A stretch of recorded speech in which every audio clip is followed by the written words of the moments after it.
अध्यात्म रामायण बालकांड सप्तम सर्ग।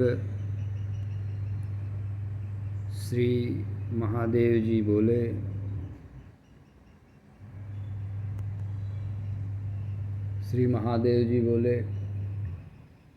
श्री रामचंद्र जी चले मिथिलापुर से 3 योजन दूर आए। तब राजा दशरथ जी कुछ अपशगुन देखे, मन में संशय समाए। वशिष्ठ जी को प्रणाम कर मुनिवर से इसका कारण पूछा। दशरथ जी का मन विचलित हो रहा था, चित्त हो रहा छूछा।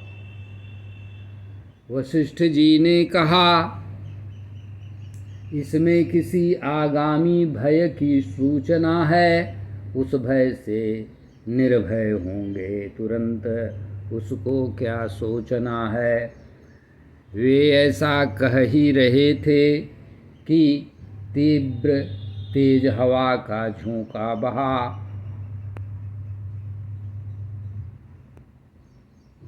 वशिष्ठ जी ने कहा, क्योंकि तुम्हारे दाहिने तरफ शुभ सूचक मृग है आ रहा।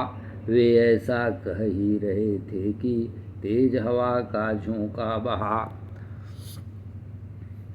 उस तेज आंधी से सबके दृग बंद हुए। तभी सबके सम्मुख दिव्य तेज पुंज मुनि उपस्थित हुए। कोटि सूर्य प्रभा युक्त, परशुराम जी के रूप का वर्णन। कोटि सूर्य प्रभा युक्त, कोटि सूर्य प्रभा वाले, विद्युत पुंज प्रभा समान, तेज राशि प्रकट हुए। जमदग्नि प्रतापवान, नीलमेघ आभा युक्त जटामंडित, नील मेघ आभा युक्त जटामंडल मंडित, धनुषधारे परशुहाथ, परशुराम पंडित, कार्तवीर्य अंतक, उच्छृंखल क्षत्रियों का मान मर्दन करे हैं। भगवान के अंश स्वयं राजा समग्र काल जैसे खड़े हैं। तब राजा उनको देखकर भय और विस्मय से भर गए। अर्घ्य आदि से पूज करके बोले, रक्षा करें, रक्षा करें। बोले, रक्षा करें, रक्षा करें। दंडवत प्रणाम कर बोले कि मुझे पुत्रों का प्राण दान दें। बोले, मुझे पुत्रों का प्राण दान दें। राजा की बातों पर ध्यान नहीं दिए। बोले परशुराम जी रघुत्तम श्रीमान से, यह बोले कठोर वचन, बोले यह कठोर वचन क्रोध में जलते हुए। बोले कठोर वचन ऐसा क्रोध से जलते हुए। तुम राम कहाते घूमते हो जगत को ठगते हुए। तुम राम कहाते घूमते हो जगत को ठगते हुए। तुम राम कहाते घूमते हो जगत को ठगते हुए, जगत को छलते हुए। यदि तुम सचमुच राम हो तो, यदि तुम सचमुच ठाकुर हो तो मुझसे द्वंद्व युद्ध करो। पुराने जर्जर धनुष तोड़कर न व्यर्थ में अहम बुद्धि धरो। यदि तुम इस वैष्णव धनुष पर डोरी चढ़ा दो, तब हे रघुवंशज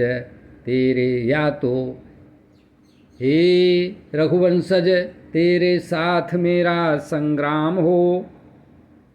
यदि तुम इस वैष्णव धनुष पर डोरी चढ़ा दो, या तो तुम इस वैष्णव धनुष पर डोरी चढ़ा दो, अन्यथा हे रघुवंशज तेरे साथ मेरा संग्राम हो, नहीं तो मैं क्षत्रियों का वधकारी हूँ ही, करूँगा सबको काल हवाले।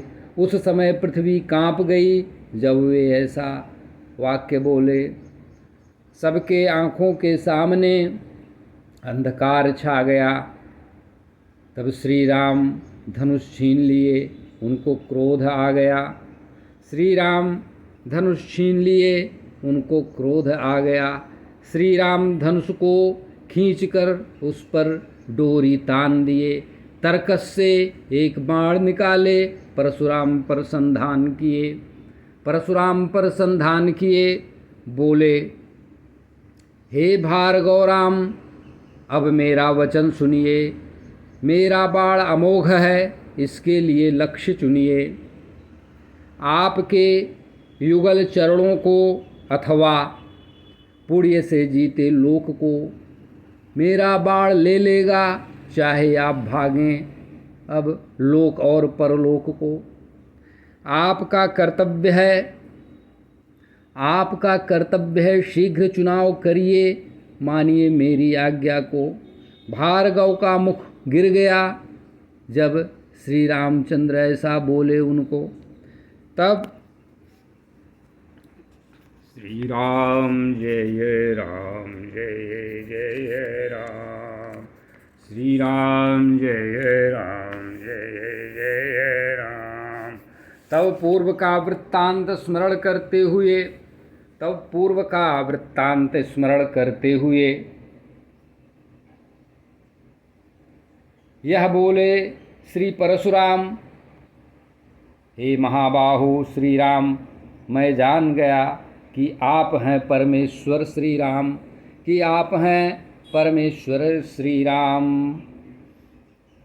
आप जगत के पालन, लय और उद्भव के हेतु हैं, हे श्रीमन्नारायण। बाल्यकाल में मैं श्री विष्णु की आराधना की इच्छा से हुआ तप पारायण। शुभ चक्र तीर्थ क्षेत्र में जाकर मैंने श्री विष्णु के लिए तप किया। सतत अनन्य भाव से आराधना कर महात्मा नारायण को प्रसन्न किया। तब प्रसन्न होकर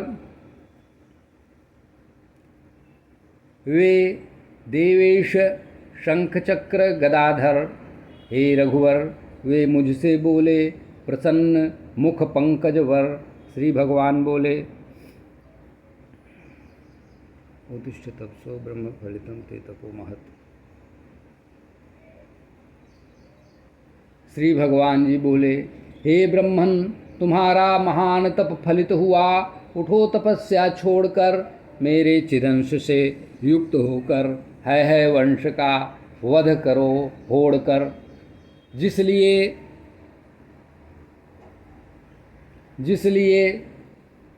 जिसके लिए श्रम करके तप किया, उस कार्तवीर्य का वध करो निज पितृघाती का।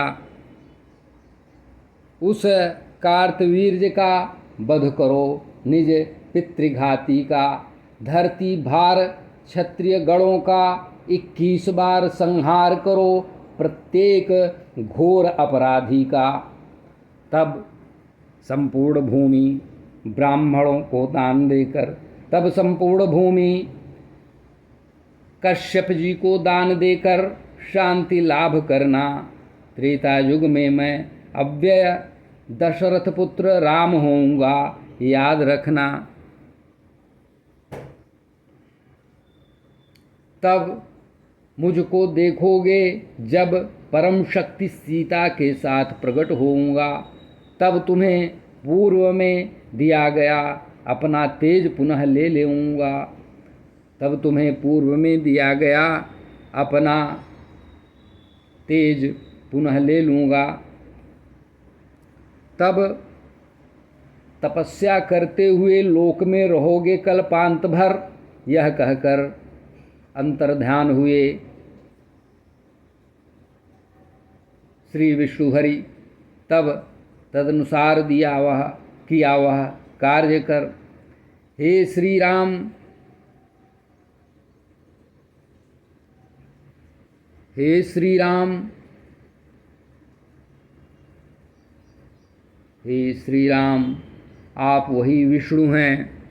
हे श्री राम जी, आप वही विष्णु हैं। ब्रह्मा जी की प्रार्थना से अवतार लिया मेरे में स्थित। आपका जो तेज था उसको पुनः अंगीकार किया। आज मेरा जन्म सफल हुआ प्रभु, मैंने आपको जान लिया। आप ब्रह्मा आदि से भी अप्राप्त हैं, प्रकृति से परे हैं यह मान लिया। प्रकृति से परे हैं यह मान लिया। आप में जन्म आदि 6 विकार जो अज्ञान जनित हैं वे विकार नहीं हैं। आप कहीं आते जाते नहीं, पूर्ण निर्विकार और व्याप्त सब कहीं हैं। जैसे फेना जल के और धुआं अग्नि के सहारे है, वैसे आपकी माया ही सब कार्य करती आप ही संहारे हैं। लोग जब तक माया से घिरे रहते हैं आपको नहीं जानते हैं। विद्या की विरोधिनी है अविद्या, रह ही नहीं सकती जब विचार करते हैं। अविद्या रह ही नहीं सकती जब यह विचार करते हैं। अविद्या के कारण जो देह, इंद्रिय, मन, बुद्धि में अहम दिखलाती है। इस लोक में चित शक्ति देह में जीव कहलाती है। यह जीव जब तक मन, प्राण, बुद्धि आदि को मैं माने रहता है तब तक कर्तापन का भोग, सुख, दुख आदि सहता रहता है। तब तक कर्तापन का भोग, सुख, दुख आदि सहता रहता है। आत्मा में जन्म मरण आदि सांसारिकता और बुद्धि में ज्ञान नहीं होता। अविवेक से बुद्धि को चेतन और आत्मा को सांसारिक समझकर एकत्ववश संसार में खोता। जब जड़ बुद्धि से चेतन आत्मा को जड़ बुद्धि में डाल देने से, चेतन आत्मा को जड़ बुद्धि में डालने से दोनों में वैसा ही एकत्व होता है जैसे शीतल जल में दहकती अग्नि डालें तो अग्नि ताप को खोता है। जब तक व्यक्ति आपके चरणाश्रित भक्तों का सत्संग नहीं करता है, तब तक संसार दुखों से नहीं छूटता, संसार में बंधा फिरता है। तब तक संसार दुख से नहीं छूटता, संसार में बंधा फिरता है।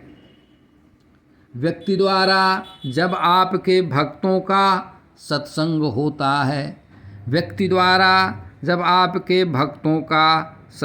होता है,